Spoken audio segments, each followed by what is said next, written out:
Hello guys, మొన్న నేను హెయిర్కి డాండ్రఫ్ పోవడానికి ఒక పేస్ట్ చేసి అప్లై చేసుకున్నాను కదా. అది చేసి వారం అయింది. నేను చెప్పాను కదా అప్పుడే, వారంకి మనం చేసుకొని అది అప్లై చేసుకుంటేనే వర్క్ అవుతుందని. సో ఈరోజు నేను మీకు ఏమేమి ఇంగ్రీడియంట్స్ వేసాము అని క్లియర్గా చెప్పడానికి, అలాగే ప్రాసెస్ చెప్పడానికి వచ్చాను. చూడండి, నేను మందార ఆకు అయితే ఫస్ట్ తీసుకున్నాను. మందార ఆకు అయితే మా ఇంట్లో మందారం చెట్టు ఉంది. సో మందార ఆకు లేదా పూల కోసం నేను బయటకు వెళ్ళాల్సిన అవసరం లేదు. ఇప్పుడు నేను ఇంట్లోనే కోసుకోవచ్చు. చూడండి ఎన్ని పూలు ఉన్నాయో మా ఇంట్లో. ఏదైనా సరే మనం కన్సిస్టెంట్గా వాడితేనే దాని రిజల్ట్స్ తెలుస్తుందండి. అందుకే నేను వారం అవగానే దాన్ని నేను మళ్ళీ ప్రిపేర్ చేయడానికి వెళ్తున్నాను. చూడండి మా ఇంట్లో చెట్టు పూలు ఎలా కాసున్నాయో, చాలా ఎక్కువ కాసున్నాయి. సరే అని నేను మొత్తం కోసుకున్నాను. ఎలాగో మనం చేసేది కూడా ఏముండదు కదా ఆ పూలతో, రాత్రి అయితే వాడిపోతాయి. ఇలా ఇంట్లో దొరికే లేదా మన చుట్టుపక్కల దొరికే న్యాచురల్ ఇంగ్రీడియంట్స్తో ఏమైనా చేసుకొని దాన్ని వాడడం అంటే నాకు చాలా ఇష్టం అండి. నాకు బాగా ఇంట్రెస్ట్ ఇలాంటి విషయాలంటే. సో అందుకే నేను ఇట్లాంటివన్నీ చేస్తూ ఉంటాను ఇంటికాడ ఉన్నప్పుడు.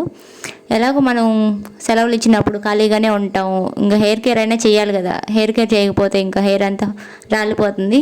సో మనం సెకండ్ వీక్ వచ్చేసాం. ఫస్ట్ వీక్లో ఒకసారి చేసాము, అది నా షార్ట్ వీడియోలో ఉంది, చూడకపోతే వెళ్ళి చూడండి. దాన్ని ఇంకా బాగా ఎలా చేసి ఈసారి నేను ఎక్కువ గోరింటాకు వేసి నా హెయిర్కి డై కూడా పెట్టుకుందాం అనుకుంటున్నానండి.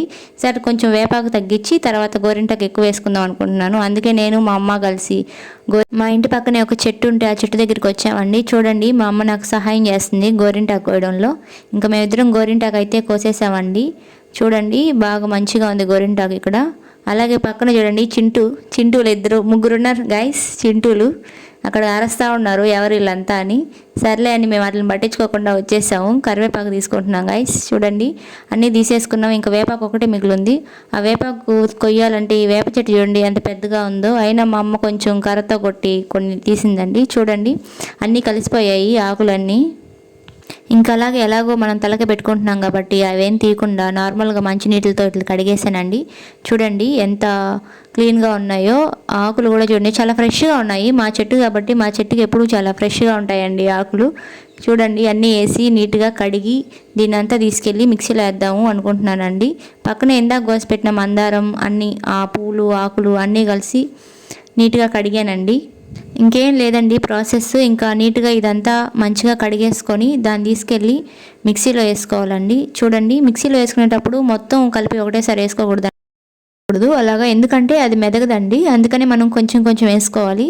చూడండి ఫస్ట్ కొంచెం వేసుకొని దాన్ని పక్కన కొంచెం బౌల్లో తీసి పెట్టుకొని తర్వాత మనం కావాలంటే ఇంకొంచెం వేసుకోవాలండి. అంతా బాగా మిక్స్ చేసుకోవాలి, నిదానంగా వేసుకోవాలి. కొంచెం లేట్ అయినా కూడా మంచిగా మిక్స్ అవ్వకపోతే మళ్ళీ అది ఆకులుగా హెయిర్కి అలా ఉండిపోతుంది. చాలా విజుగ్గా అనిపిస్తుంది మనం అప్లై చేసుకునేటప్పుడు. చూడండి ఎంతో బాగా చేసేసాను. గోరింటాకులా కనిపిస్తుంది కదా చూడడానికి, ఎందుకంటే నేను గోరింటాకు ఎక్కువ వేసాను ఈసారి. చూడండి ఎంత పేస్ట్ ఫామ్లోకి వచ్చేసింది. పోయినసారి లాగా జ్యూస్ అవ్వలేదు, అదే హ్యాపీ నాకు చాలా సింపుల్గా అయిపోయింది ఇది చేయడానికి. చూడండి నా హెయిర్కి అప్లై చేశాను, ఎంత బాగుందో. మొత్తం అయిపోయింది. అప్లై చేసిన 5 minutes తర్వాత ఈ వీడియో తీసానండి. ఎంత బాగుందో చూడండి.